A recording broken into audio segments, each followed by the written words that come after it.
یہی لوگ دراصل فقہائے کرام کے قول میں مراد ہیں جب وہ اصحاب صناعات کے روزے کے حوالے سے گفتگو کرتے ہیں، یعنی جن کو مشقت زیادہ لاحق ہوتی ہے۔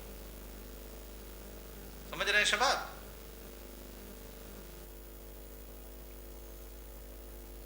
پھر یہ لوگ جن کو مشقت زیادہ لاحق ہوتی ہے، دھوپ میں نکل کر کے، گھر سے باہر ہو کر کے کام کرنا پڑتا ہے، پریشان ہوتے ہیں، تھکتے ہیں، ان لوگوں کو بھی ہم دو قسموں میں تقسیم کر سکتے ہیں۔ ایک قسم ایسے لوگوں کی ہے جن کے پاس اگر وہ کام نہ کریں تو نہ تو اپنا پیٹ پال سکتے ہیں نہ اپنے بچوں کا پیٹ پال سکتے ہیں۔ سمجھ گئے شباب؟ اگر کام کرنے جائیں گے تو اس کے عوض جو پیسہ ملے گا اس پیسے سے اپنے گھر کا خرچ چلائیں گے۔ اگر کام کرنے نہیں گئے تو اس دن گھر کا چولہا بند رہے گا۔ رائٹ شباب؟ ایک قسم کے لوگ یہ ہیں۔ دوسرے قسم کے لوگ وہ ہیں جو اگر پورے رمضان بھر کام نہ کریں، محنت و مشقت کا کام نہ کریں، تب بھی ان کے گھر کا خرچ چل سکتا ہے بغیر کسی کے سامنے دستے دراز پھیلائے ہوئے، بغیر کسی سے مانگے ہوئے۔ سمجھے شباب؟ شیخ محمد خالد، بات سمجھ میں آ رہی ہے نا؟ محل نزاع کی ہم تحریر کر رہے ہیں۔ تو ایسے لوگ جو رمضان کے دن میں کام کرنے نہیں جائیں گے تب بھی ان کے گھر کا خرچ چلے گا، ایسے لوگ بھی فقہائے کرام کے اقوال سے باہر ہیں۔ یعنی فقہائے کرام جب روزے پر گفتگو کرتے ہیں اصحاب حرف اور صناعات کی تو ایسے لوگوں کے بارے میں حکم نہیں بتلاتے۔ ایسے لوگوں کے لیے روزہ رکھنا ضروری ہے، ایسے لوگ روزہ نہیں توڑ سکتے۔ سمجھے شباب؟ مسئلہ ہے ان لوگوں کا جو اگر کام کرنے نہیں جائیں گے تو پھر ان کے گھر کا چولہا نہیں جلے گا۔ ایسے لوگوں کو بھی ہم دو قسموں میں منقسم کر سکتے ہیں۔ پہلی قسم ان لوگوں کی جو اجیر خاص ہے۔ اجیر خاص یعنی ایک وقت مقرر ہے کہ دن میں صبح 8 بجے سے لے کر کے شام کے 6 بجے تک آپ کو کام کرنا ہے، اور اس کام کا اس وقت کا کوئی متبادل ان کے پاس نہیں ہے کہ دوسرے وقت میں یا نائٹ ڈیوٹی ہم کر سکتے ہیں، رات میں بھی اس کام کو کر سکتے ہیں، جیسے عموماً ہمارے یہاں کھیتوں میں ہوتا ہے، گاؤں دیہات میں ہوتا ہے۔ ٹھیک ہے شباب؟ اور دوسری قسم کے وہ لوگ ہیں جن کے پاس متبادل موجود ہے کہ اگر دن میں کام کرنے نہیں جائیں گے تو ہم رات میں کام کر سکتے ہیں۔ تو جن کے پاس متبادل موجود ہے رات میں کام کرنے کا، وہ لوگ بھی اس حکم سے باہر ہیں، یعنی وہ لوگ بھی روزہ رکھیں گے۔ سمجھے شباب؟ مسئلہ یا محل نزاع کن لوگوں پر ہے؟ ایسے لوگ جو اصحاب حرف و صناعات ہیں، جن کے پاس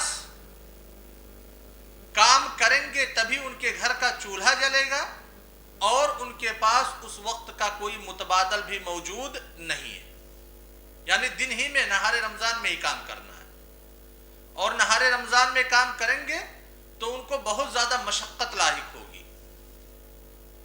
تو اب یہاں پہ دو چیزیں ہیں شباب، ایک تو رمضان کے روزے کو چھوڑ دے، افطار کر لے، اور رمضان کا روزہ واجب ہے۔ ٹھیک ہے شباب؟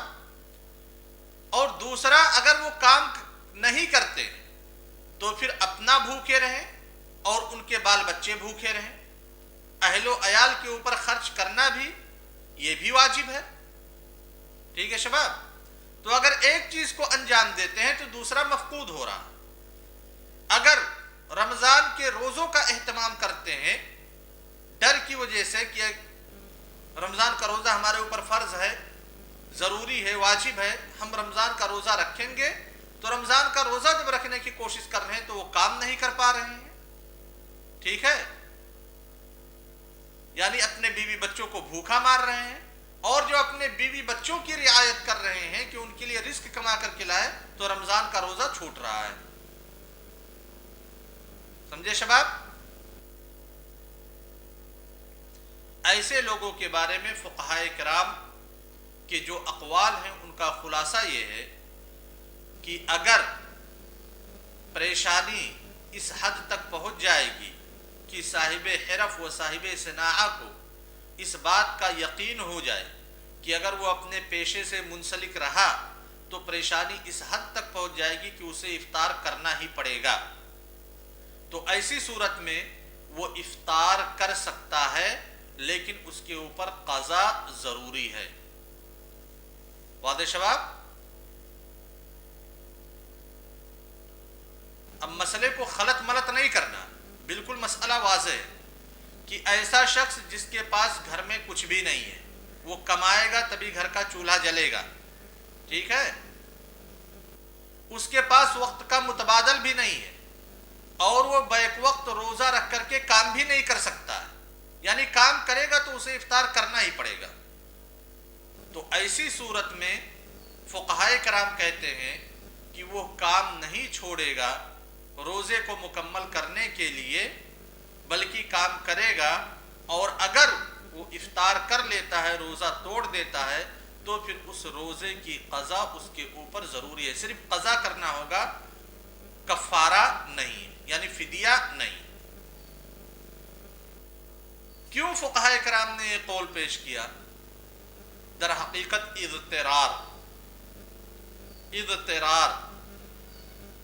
الضرورات تبیح المحظورات، کہ انسان کا اپنا پیٹ پالنا، اپنے بال بچوں کا پیٹ پالنا یہ ضروری ہے، اور اس کے پاس کچھ ہے نہیں کہ اگر وہ نہیں کام کرے گا تو تب بھی اس کا خرچ چل جائے گا، نہیں ہے اس کے پاس، جیسے دیہاڑی مزدور ہوتے ہیں۔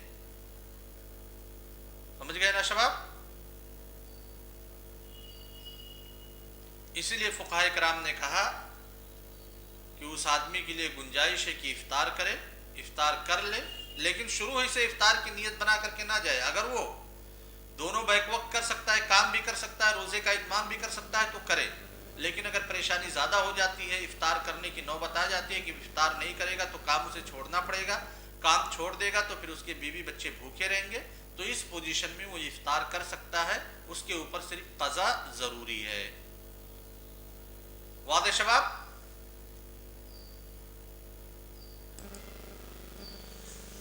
ایک چھٹا مسئلہ ہے جس کا تعلق زکوٰۃ سے ہے۔ جو سامان یا جو اوزار اصحاب حرف و صناعات استعمال کرتے ہیں، کیا ان اوزار میں زکوٰۃ ہے یا نہیں ہے؟ جو عروض التجارہ ہے، تجارت کے لیے جو سامان استعمال کیے جاتے ہیں، بیع و شراء کے لیے جن سامانوں کو خریدا اور بیچا جاتا ہے، اس میں تو زکوٰۃ واجب ہے نا؟ عروض التجارہ میں زکوٰۃ واجب ہے، تو کیا عروض التجارہ ہی سے اصحاب حرف و صناعات کے جو اوزار ہیں، جو آلات ہیں، ان کو جوڑا جائے گا؟ کیا ان کے اوزار کے اوپر، ان کے ہتھیار کے اوپر بھی زکوٰۃ لاگو کیا جائے گا؟ سمجھے شباب؟ یہ مسئلہ ہے۔ شیخ خالد،